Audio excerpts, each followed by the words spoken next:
Gising na ngayon. Nobita! Suneo. Mabuti naman at nakalabas ka na sa bahay ninyo. Anong ginagawa mo sa lugar na to, Suneo? Ayaw mo ba magpunta sa bahay namin? Merong stock na nakahanda doon ngayon. Hindi naman kaya kung anong kalokohan na naman yan, Suneo. Ayoko, tatanggihan kita. Huwag ka naman ganyan, kahit sandali lang. Ayoko nga sinabi. Sige na, Nobita.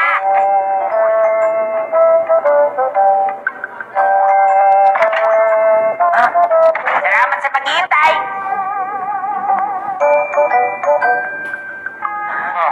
Nag-abala ka ba, Suneo? Wow! Huwag ka nang mahiya, kumain ka na, Nobita. Kung ganon, kakain na ako. Wow, ang sarap! O, di ba? Iba yan sa mga ibang cake. Special order yan, Nobita. Misa ka na makakakain ng ganyang klase. Kaya pala, meron ako ikukonsulta sa'yo ngayon. Sabi ko na nga ba, meron kang kailangan sa akin. Pakinggan mo muna ako, Nobita. Sa tingin ko, pinakita ko na rin sa'yo yun. Yung kabibili ko lang na first class na radio control car. Araw-araw kasi nagpupunta si Damulag dito para dun eh. Seryo! Lumabas ka dyan! Buksan mo ng pinto! Nakadamulag! Ipahiram mo sa akin uli yung radio control car mo! Na naman! Oh, bakit? Ayaw mo ba ipahiram sa akin? Ay!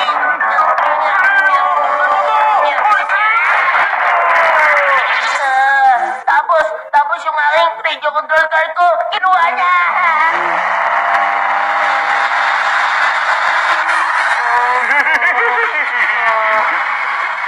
Damulag, huwag mo naman masyadong biglayin ang pagpapatakbo niyan. Ay! Damulag! Ang galing! Bakit to? Ay, dahil nga sa first class yung radio control car na yun, mabilis maubos ang battery bago pa matapos si Damulag maglaro, lobat na. At dahil nga mahal ang battery, hindi naman ako makamagpabili ng bago, Nobita. Ganun ba pagkatapos? Hindi naman ako mabibigyan ni Doraemon na isang bagay para hindi maubos kagad ang battery ko. Ha? Ano sinabi mo, Suneo? Yun na nga. Kaya nga ako nakikiusap sa'yo. Okay, sige. Kung ayaw mo, balik mo na lang sa akin yung kinain mo na cake. Ang sama talaga ng Suneo na yun. Hindi niya ako pinagbigyan mahipo ang radio control car na yun.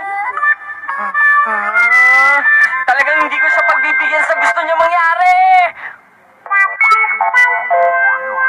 Doraemon! Ha? Saan kaya nagpunta si Doraemon? Nandito na ako!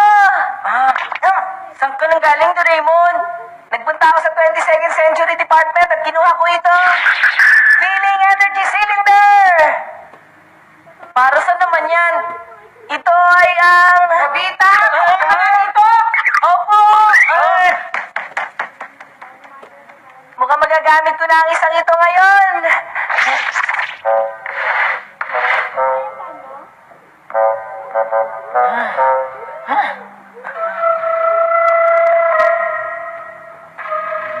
Marami akong bagay na gustong malaman ngayon tungkol sa'yo, Nobita. Magsabi ka sa akin ng totoo. Ano po bang pag-uusapan natin? Nobita? Opo. Hindi talaga kita mapapalagpas ngayon, Nobita. Hanggang hindi mo naiintindihan, talagang sesermunan kita ng sesermunan. Talagang araw-araw kang makakarinig. Ha? O siya, nawala na ako ng interes. Pwede ka nang umalis ngayon. Mabuti naman. Akala ko magagalit ng gusto sa akin si Mami, pero bigla na lang siyang uminto. Ano bang nangyari? Ang totoo niya na nagalit si Mama, itong antena ng cylinder na ito itinapat ko sa kanya at hinigop nito ang kanyang enerhiya para wag siyang magalit sa'yo. Dahil pala dyan sa energy cylinder. Alam mo ba na napakaraming gamit ng mga nahigop na enerhiya ng cylinder na to, Nobita? Halimbawa sa takurin na ito, ilagay mo sa magsasalin ng enerhiya.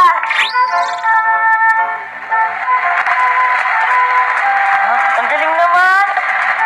At sa ilaw, kahit hindi mo na-switch ito.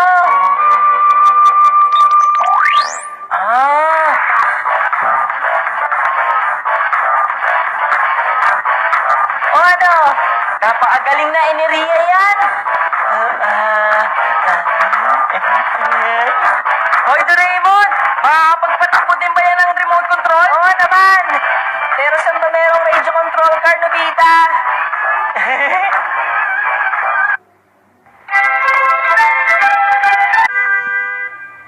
Nagamit na lahat ang enerhiya na nakuha niya kay Mami.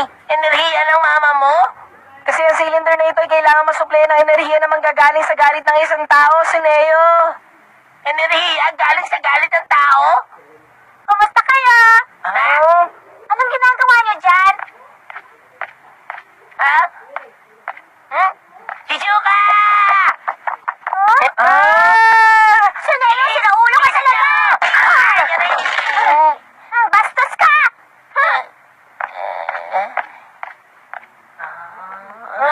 Rico, ano, nakakuha ba kayo ng enerhiya galing sa kanya?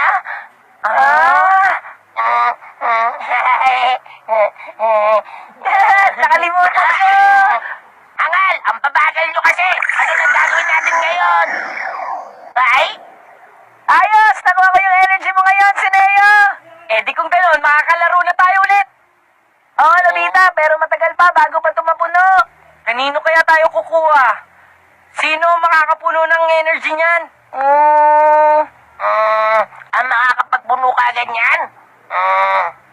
Meron! Si Damulag! Kapag si Damulag ang nagalit, hindi lang kalahati ang makukuha natin. Kahit nga Rocket, mapapatakbo na sa galit niya. Kung gano'n, sino ang magpapagalit kay Damulag?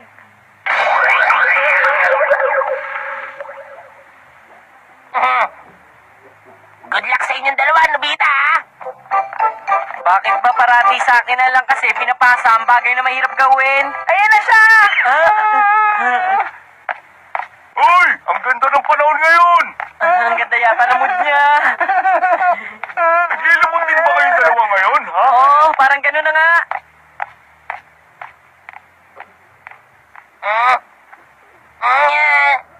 Ay, ano ba pinagkagagawa nilang dalawa? Nakakainis naman! Hangal ka talaga, Damulag!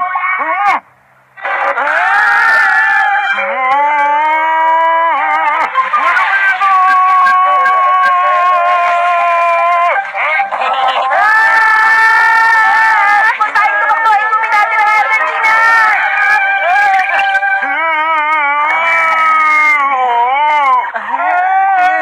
Uy! Sige, patatawarin ko na kayo. Nagawa niyo na tama. Suneo, bakit mo ginawa ang ganung bagay? Huwag ka na magalit, Nobita. Nakakuha ka naman ng energy, di ba? Aba! Talagang napakalakas ang power niya. Ang ganda ng takbo, ah. Suneo, pairamin mo naman ako niyan. Ako naman! Maghintay ka nga muna dyan, Nobita. Yan ang ginamit na battery ni Damulag. Grabe, ganyang kadami. Kaya nga, kailangan ganyan kadaming energy din ang babawi ko kay Damulag ngayon, eh. Grabe, ibig sabihin gagalitin mo siya ng gusto. Masyado ka naman matatakotin. Kung ganun, Suneo, ikaw nagpunta sa kanya. Ha? Oo nga, wala naman kaming pakialam dyan sa laruan mo eh. Oo na. Ako na lang mag-isang pupunta sa kanya.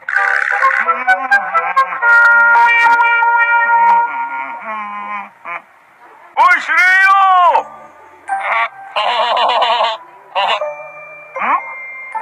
May kailangan ka ba? Aba, okay ba siya? Damulag!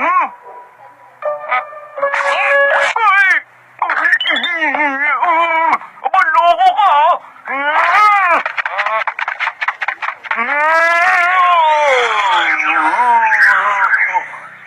Sige, patatawarin na lang kita. Hindi pa ako tapos, no? Ikaw, si Rio! Hindi na kita patatawarin ngayon! Lumagda ka sa akin!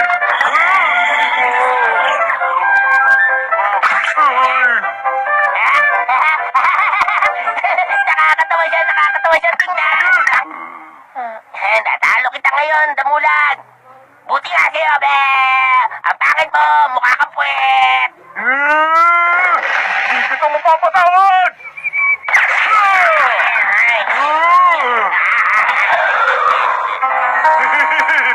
Ano na, Suneo? Ha? Bakit di raw may epekto? Umanda ka!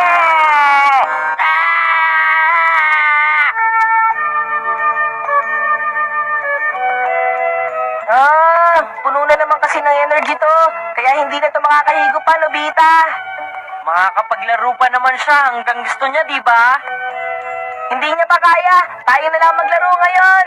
O magandang ideya yan. Okay lang ba sa'yo, Suneo? Okay lang. Malupit talaga si Dumulat. Kung ako yan,